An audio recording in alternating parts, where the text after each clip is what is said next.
really sure. Oh.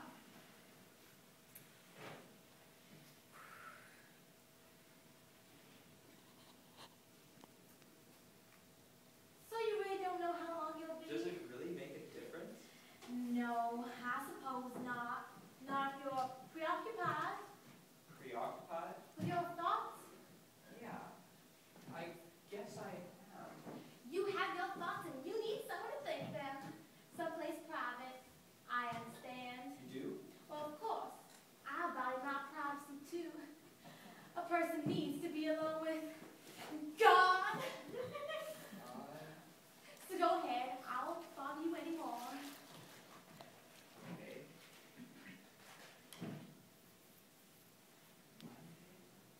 Tuesday, Wednesday, Thursday. What are you doing? Oh, it's nothing really. What is that What? in your hand? I asked you if I've got my hand. Is that what you want to know? Yeah, well, no, I know what you got. You got some money. Well, then you don't need to ask. On a string? I thought you had some thinking to do. Yeah, I just couldn't help noticing, that's all. Well, I'm sorry if I was distracting you. Well, it's not my place, really. I mean, what you do with your money is your own business. If you want to lower it down over a ledge, I guess you can. It does seem rather odd, I'll admit. When you're seeing it from above, you're getting the 7-story perspective. If you were on the 6th story, this would look quite different. I'm sure it would.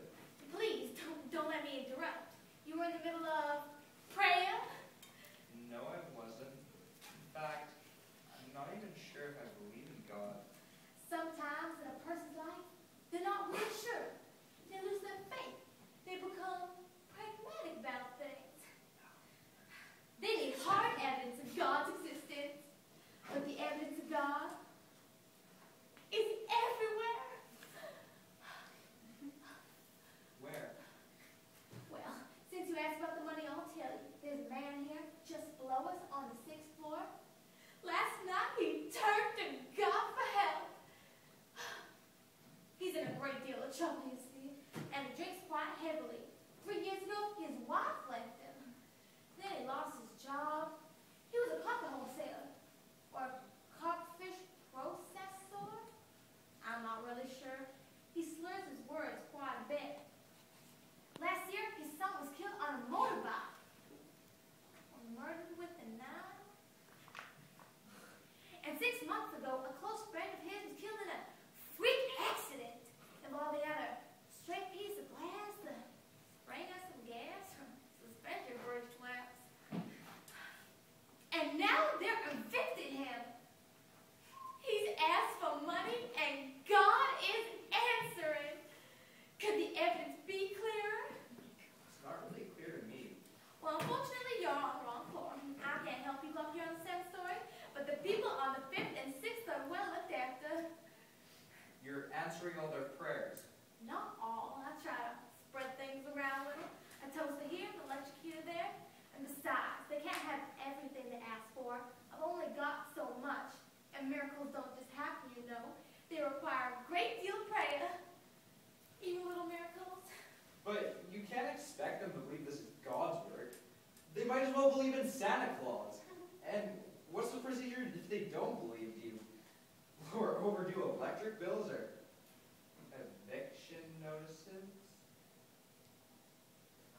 You did it! What difference does it You make? sent him that eviction notice! I'm giving him the rent money, aren't I?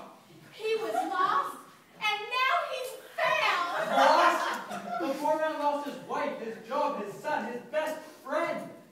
Isn't that punishment enough? You weren't involved with any of that, were you? That is so typical. What is? It's so easy to be cynical, isn't it? Well, under the circumstances. These people's lives have changed. You never heard so many prayers that rise up from directly below this window. I don't doubt it. And that is the power of faith. What is? Hoping for a toaster? How do you know it isn't the power of greed? I don't know who you are, and I don't know who sent you. But I have a pretty good idea. And you're not going to alter my relationship with God. I have no interest in your relationship with God. You want to make me say something, but I won't. Why would I want to make you say anything? Don't be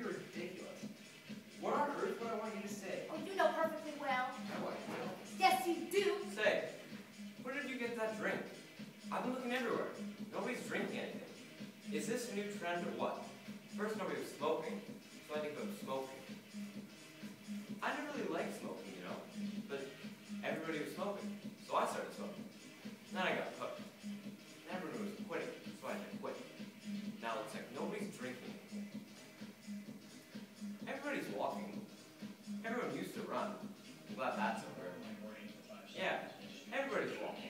Nobody's running anymore. Well, I guess that's because everybody's getting older. Well, nobody's getting younger, that's for sure. Yeah, everyone's in the same boat. And nobody's rocking it anymore. Everyone used to rock the boat. Everyone used to be different from everyone else. So nobody would be the same.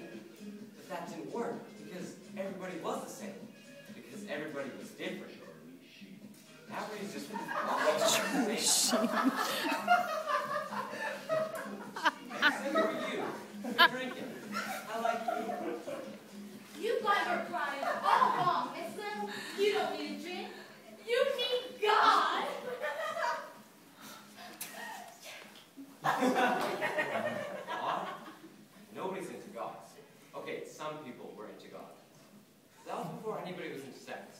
And hardly anybody's into sex anymore. Everyone's into children. Children and walking and gas ranges. Not God. He's the devil. Well, he's not actually the devil. The devil doesn't make personal appearances. He acts through people. Wait, so you don't think people can act for themselves? You think the devil said me? Can you think of any other explanation? Yeah, I can. Well, of course you can. You could probably come up with at least a dozen reasons why you're standing on the ledge outside my window. He is very good at making even the most perverse things seem perfectly reasonable. Well, you must know the truth. The truth? How clever. Go ahead. Try and seduce me. I'm not got the slightest interest in you. You know what I mean. No, I don't. Try and convince me that God doesn't exist. Why would I want to try to convince you that God doesn't exist? No, really. Why would I try? In the first place, I don't care whether you believe God. What do you believe about God? Second, I'm not even sure if I believe in myself. This is amazing. You are so devious. Pretending you don't care. Even pretending you don't believe in God yourself. But I'm not pretending. And pretending that you're not pretending. This is hopeless. Yes, it's hopeless. You won't make me say it. Say what? Well, I'm not going to say it, am I?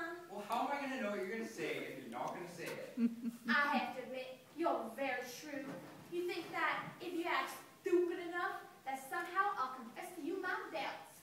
But you'll never make me say it. If I'm not mistaken, you already have. I have not. You said that you'd confess your doubts. You've turned this whole thing inside out.